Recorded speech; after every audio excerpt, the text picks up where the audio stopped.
Watch the frames. Upright, defending, hands up, conscious, gone. Not the punch, not yet. The legs go first. There's a moment, less than half a second, where a man is still standing, hands still up, and he's already been switched off. His body just hasn't gotten the message. That's what an instant knockout actually is. Not the 10-punch flurry, not the war of attrition. One strike, and the operating system stops, and the standing part of him is the last thing to find out. 11 of them. 11 different techniques. 11 different fights. And here's the part nobody tells you. Almost every single one worked for the exact same reason. Not 11 secret pressure points, not 11 anatomical kill switches. One mechanism, hit 11 different ways. Once you can see it, you'll never watch a knockout the same way again. Welcome to Martial Road, where warriors live forever. If you want to go deeper than the documentary, the Martial Road membership is now open. Link in the description. We're counting down 11 of the most violent instant finishes in MMA, what each one actually did to the brain, and the single shared mechanism running underneath all of them.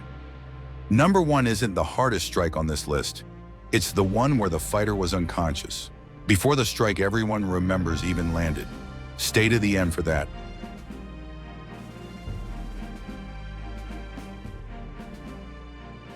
First, the mechanism. It takes 30 seconds and it explains all 11.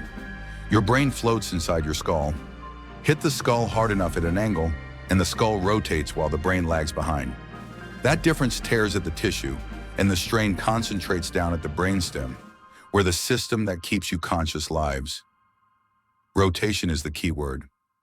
A straight push barely disturbs the brain. A twist shears it. That's why the chin is the target on every one of these clips. It's the furthest point from the neck, which makes it the end of a lever, and hitting the end of a lever is how you turn something. Every finish in this countdown is a different way of buying rotation. Channel membership is open, by the way, link in the description.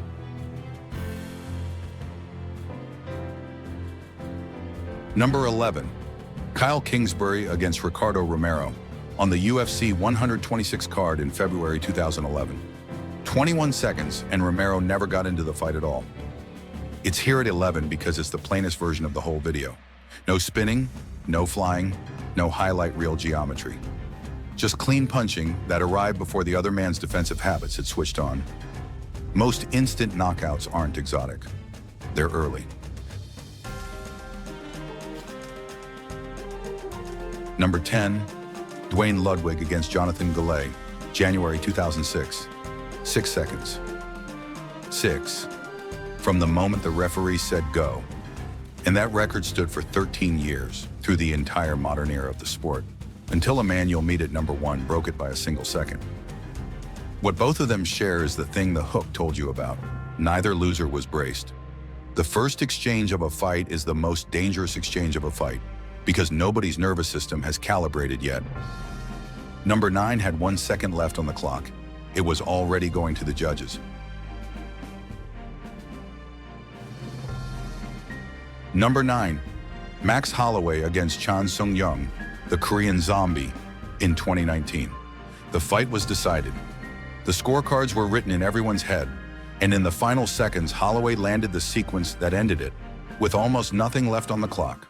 Remember that name, the Korean Zombie, because he appears on this list twice, and the second time is stranger than this one.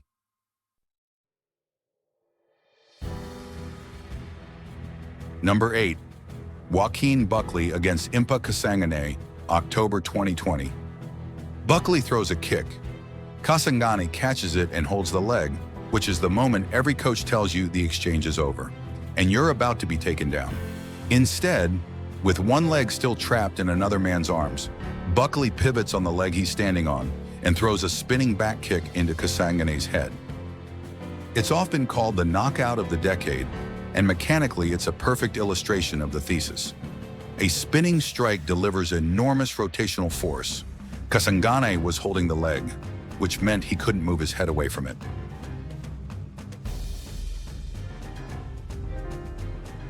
Number 7, Yair Rodriguez against the Korean Zombie again, November 2018. On the card celebrating the UFC's 25th anniversary. 1 second left in the fight. Jung charges in. Rodriguez ducks under, and without looking, throws an elbow straight upward into the underside of Jung's jaw, under the chin, straight up the lever. Jung was unconscious immediately, and the fight was 1 second from the scorecards. People initially called it luck. It isn't luck if you understand what's under the chin. Number 6 ended 19 years of the sport never having seen it done. Number 6, Anderson Silva against Vitor Belfort. UFC 126, February 2011, middleweight title. They circled for over 2 minutes. Silva kept glancing down at Belfort's legs, selling a low kick that never came. Then he threw what started as a front kick to the body, and it kept rising, and it landed on Belfort's chin. 3 minutes 25 into the first round. In 19 years of the sport, nobody had ever finished a UFC fight with a front kick to the face. It was a karate technique that everyone assumed was for demonstrations. The UFC's own retrospective calls it the most dramatic knockout in the promotion's history.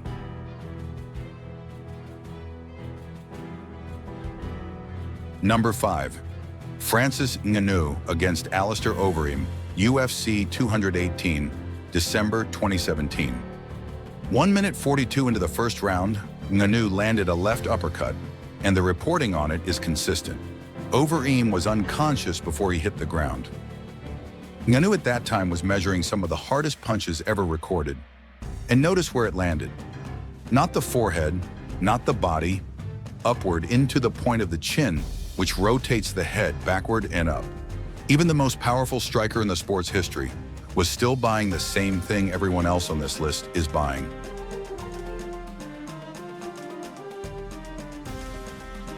Number 4, Edson Barboza against Terry Adam, UFC 142, January 20th. The heel arrives at the end of a whole body rotation, and it lands on the side of the head. Maximum turn, applied to the part of the skull that turns most easily.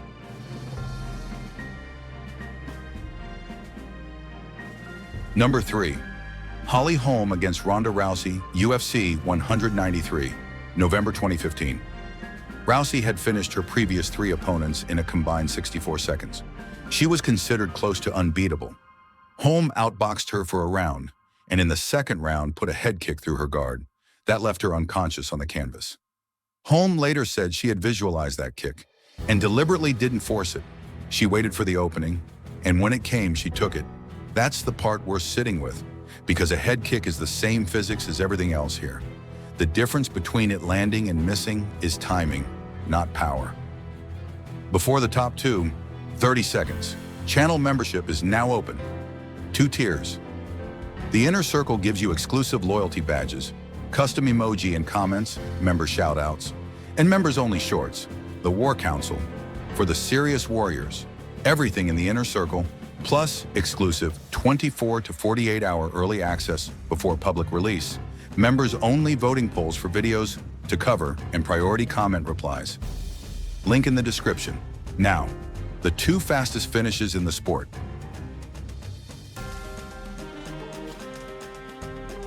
Number 2, Conor McGregor against Jose Aldo, UFC 194, the 13th of December 2015. Aldo had been unbeaten for a decade. 13 seconds into a title fight, he lunged forward with a left hand, and McGregor's counter left met him on the way in. That's still the fastest finish in UFC championship history. And it's the textbook example of something worth understanding, because it explains why the hardest puncher doesn't always produce the fastest knockout. It's a collision. Aldo was moving forward with his own momentum, and McGregor's punch was moving toward him. The 2 forces met and combined into an impact. Neither man's strike could have generated alone. Many of the fastest knockouts in the sport's history are counters, for exactly this reason. Timing beat power, it usually does.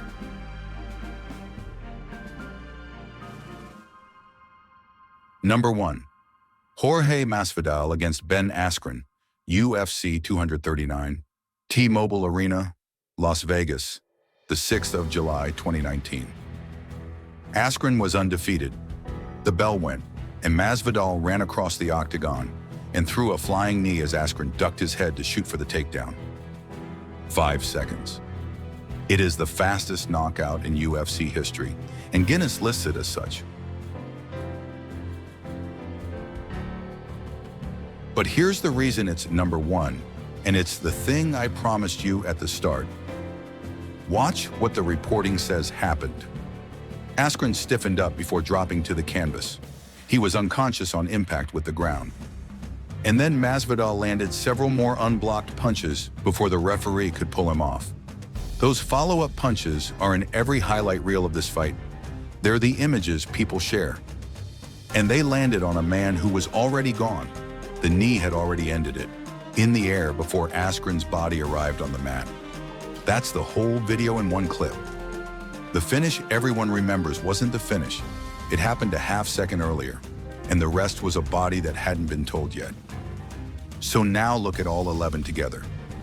A knee, a front kick, an uppercut, a spinning wheel kick, a head kick, a no-look elbow, a counter left, a spinning back kick off a caught leg. 8 different weapons. And every one of them landed on the chin, the jawline, or the side of the head. Not one of them landed on a secret nerve. Not one of them needed a hidden pressure point. They all bought the same thing. Rotation, delivered to the end of the lever, transferred into a brainstem that cannot be trained, conditioned, or protected. That's the door. There is only one, and it's been in the same place the whole time.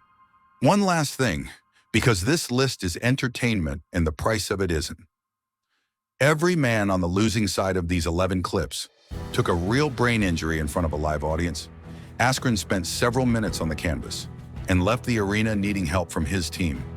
Consciousness comes back long before the damage does, and some of it doesn't come back at all. If you want to know exactly what happens inside the skull in that half second, our video on the science of a one-punch knockout goes all the way in, and it's on your screen now. Tell us in the comments which of the 11 you'd have put at number 1, and tell us the one we left out. Stay strong, stay informed, subscribe to Marshall Road,